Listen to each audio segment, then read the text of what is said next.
Welcome back to the Deep Dive.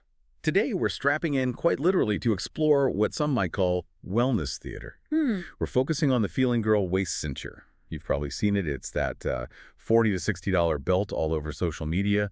Promises to shrink your waist while you work out using this triple wrap compression and neoprene stuff. Exactly. And our job today is really to cut through that hype. We're digging into the sources you sent over. Is this thing actually a weight loss miracle? I mean, it claims to triple your calorie burn and use neoprene to literally, quote, melt fat. Or is it just, expensive shapewear for the gym? Right. Those before and after pictures are pretty dramatic. But okay, beyond the visuals, what's the immediate scientific take? Can you actually, reshape your body with compression? Yeah, that's really the first major roadblock. And scientifically, it's a dead end. If you look at the research, places like Harvard Medical School are very clear. Compression garments, no matter how tight, they just can't permanently change your waist shape or burn fat in one specific spot. Our bodies just don't work that way structurally. Okay, structurally that makes sense, but the marketing really leans into the heat and the sweat. People wearing these things definitely sweat a lot more. So what's happening there physiologically when that neoprene heats things up? Well, that's where the marketing gets clever, but misleading. There's this immediate confusion between losing water and losing fat. Sure, the neoprene traps heat, makes you sweat more locally, but all the sources agree. That's just water leaving your body. It's dehydration. It's absolutely not melted fat cells dripping away. You lose water weight, yeah, but it comes right back as soon as you drink something. Ah, okay. So it's temporary water loss. And that explains why, medical news today reports basically zero long-term weight loss benefits. Any shrinkage you see right after taking it off, purely temporary, comes from, squished organs and Yeah. difficulty breathing. Exactly. And that compression, that squishing, it comes with some pretty serious risks we shouldn't just gloss over. The American Board of Cosmetic Surgery actually found these waist trainers can cut down your lung capacity. We're talking 30, even up to 60% reduction.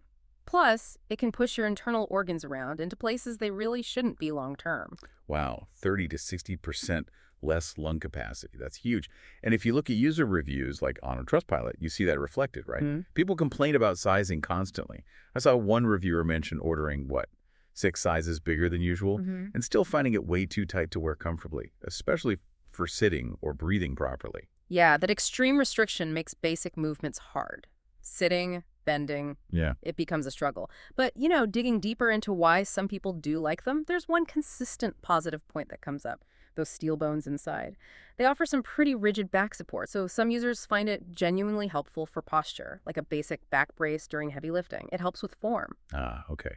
So like a posture aid, maybe? Yeah. But not a fat burner. Definitely not a fat burner. More like supportive shapewear. And the cost is kind of ironic, isn't it? Yeah. You're paying $40, $60 maybe for this uncomfortable thing, when that same money could easily pay for a month at a real gym. A gym where you could do actual cardio and strength training. It seems like a really strange trade-off for no proven long-term results. It really is. So, summing it all up, what is this thing? The FeelinGirl Waist Cincher. It's basically effective shapewear. Gives you that instant visual effect, makes you look slimmer for a photo, sure, but as weight loss science, it's just not there. It doesn't fundamentally change your body composition at all.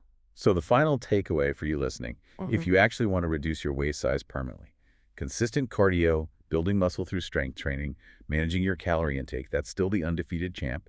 Save that $60. Maybe buy some new workout clothes for the stronger body you're actually building. Yeah, and this whole thing brings up a bigger question, doesn't it? When does something stop being useful fitness equipment designed for real physiological change? And when does it just become peak wellness theater? Designed more for the Instagram post than the actual workout results? Something to think about next time you see a product like this.